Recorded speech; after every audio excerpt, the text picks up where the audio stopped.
Movie ఎట్లుంది చెప్పాలంటే ఒకటే మాటలో చెప్తా, వైన్ షాప్ లో దొరుకుతుంది మందు, ఈ సినిమాలో హీరోయిన్ పేరు ఇందు. ఇందు అంత బాగుంది మూవీ. అయితే విజయ్ దేవరకొండ గురించి చెప్తే కనుక హైదరాబాద్ లో ఫేమస్ గోల్కొండ హిట్ కొట్టాడన్న విజయ్ దేవరకొండ మూవీ అయితే అంత బాగుంది నిజంగా. మిడిల్ క్లాస్ ఫ్యామిలీ వాళ్ళు ప్రతి ఒక్కరు నా రిక్వెస్ట్, మీ ఫ్యామిలీ మెంబర్స్ అందరినీ తీసుకొని మూవీకి రండి, చాలా ఎంజాయ్ చేస్తారు. అంత బాగుంది మూవీ అయితే. నెక్స్ట్ లెవెల్ అంటే నెక్స్ట్ లెవెల్ ఉంది మేడం. మీరు డే టైంలో వెన్నెలను చూసినారా? నేను చూసిన. సెకండ్ హాఫ్ లో వెన్నెల కిషోర్ వస్తాడు, చాలా కూల్ కామెడీ ఉంది. హాట్ సమ్మర్ లో కూల్ కామెడీ ఉంది. హీరోయిన్ కూడా వెనీలా ఐస్ క్రీమ్ లా ఉంది మేడం. ఈ సమ్మర్ కి ఎంజాయ్ చేయండి అందరు వచ్చి. అంత బాగుంది మూవీ అయితే. సాంగ్స్ తక్కువ ఉన్నప్పటికీ కూడా బాగున్నాయి మేడం, సిచ్యువేషన్ కి తగ్గట్టు సాంగ్స్ కూడా చాలా బాగుంది. హీరోయిన్ యాక్టింగ్ అయితే చాలా న్యాచురల్ గా ఉంది. వాళ్ళిద్దరు పేరు కానీ విజయ్ దేవరకొండ కానీ ఫస్ట్ టైం వీళ్ళిద్దరు పేరు చాలా అంటే చాలా న్యాచురల్ గా ఉంది. హిట్ కాదు మేడం, బట్టలు చింపేసుకోవచ్చు విజయ్ దేవరకొండ గురించి. 200 కోట్లు ఖచ్చితంగా, దానిపైనే కానీ తగ్గదు. ఫైనల్ గా రేటింగ్ వచ్చి madam 5 star chocolate, 5 star rating, sweet and hot. So గతంలో చెప్పా సినిమా హిట్ అని, ఇప్పుడు కూడా చెప్తున్నా సినిమా 70 crores వసూలు చేస్తుంది. రజా గుర్తుపెట్టుకో, అర్థమైందా? కొన్ని సినిమాలు బాక్స్ ఆఫీస్ ని షేక్ చేస్తాయి, కానీ the family star middle class ని షేక్ చేసేసింది.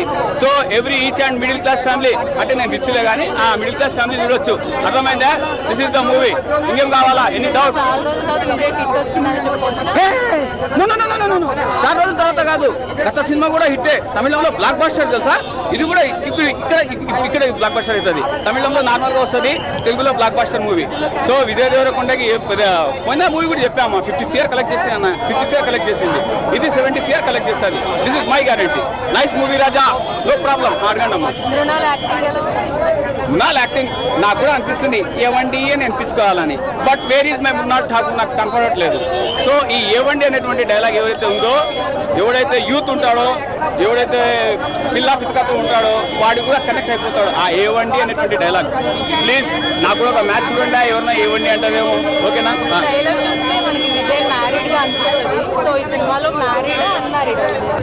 భయ్యా ఏం సినిమా భయ్యా, ఏం చెప్పాలో కూడా తెలియట్లేదు.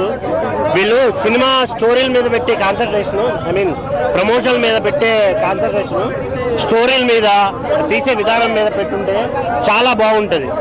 ఏంటంటే వీళ్ళు చేసే ఓవర్ ప్రమోషన్ మీద ఎగ్జైట్ అయిపోయి చాలా ఎక్స్పెక్టేషన్ పెట్టుకొని థియేటర్కి వెళ్ళే ప్రతి ఒక్కరు డిసప్పాయింట్ అవ్వడం తప్ప ఏం లేదు సినిమాలో.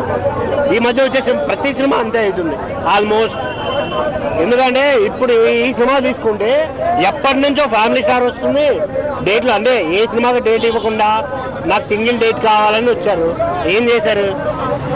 చూసే ప్రతి ఒక్కరికి ఎట్లా అనిపిస్తుంది అంటే ఓకే మిడిల్ క్లాస్ స్టోరీనే చూడడానికి ఇంట్రెస్టింగ్ గా ఉంది, కానీ ఏం లేదు సినిమాలో. బోర్ కొట్టేస్తుంది సినిమా అంది. ఫస్ట్ హాఫ్ లో కాసేపు ఏదో దారం బట్టి లాగినట్టు వెళ్తుంది. ఆ ఇంటర్వెల్ బ్యాంక్ మీద ఒక 10 minutes ఇంట్రెస్టింగ్ అయిపోతుంది, కానీ ఆ ఇచ్చిన ట్విస్ట్ కూడా ఎక్స్పెక్ట్ చేస్తాం మనం, థియేటర్లో ఎక్స్పెక్ట్ చేస్తాం. సెకండ్ హాఫ్ అంటాడు, అది ఏదో వెళ్తూనే ఉంటుంది. లాస్ట్లో ఆ ఫైటు, ఆ జగత్ బాబు గారు చెప్పే డైలాగ్ తప్ప మిగతా ఏం అంత కనిపించలేదన్న నాకు. ఇది తీసిన వ్యక్తి మన గీతా గోవిందం డైరెక్టర్ కదా, సేమ్ అది ఏదో అన్ఎక్స్పెక్టెడ్ హిట్ అయింది. సో దాన్నే పట్టుకొని ఇట్లు కొడదాం అనే తీసినట్టున్నారు సినిమా. నాకైతే పెద్దగా ఏం అనిపించలేదు. ఓవరాల్ గా వన్ టైం వాచ్ఫుల్ అని అయితే నా ఒపీనియన్. Thank you. గోవిందం అంటే అందరు గీతా గోవిందం అంటున్నారు. గీతా గోవిందం అనేది ఒక ఫ్యామిలీ ఎంటర్టైన్మెంట్ సినిమా, అది కూడా ఫ్యామిలీతో కలిసి చూడాల్సిన సినిమా, హిట్ అయిన సినిమా అది కూడా. సో సేమ్ డైరెక్టర్ సేమ్ మొత్తం, కానీ ఈ సినిమాలో స్టోరీ డిఫరెంట్ ఉందన్న, అంతేగాని గీతా గోవిందం ఇది సేమ్ కంపేర్ అస్సలు చేయకండి. ఇది ఒక డిఫరెంట్ స్టోరీ, చాలా అంటే చాలా మంచి స్టోరీ, చూడండి. Thank you.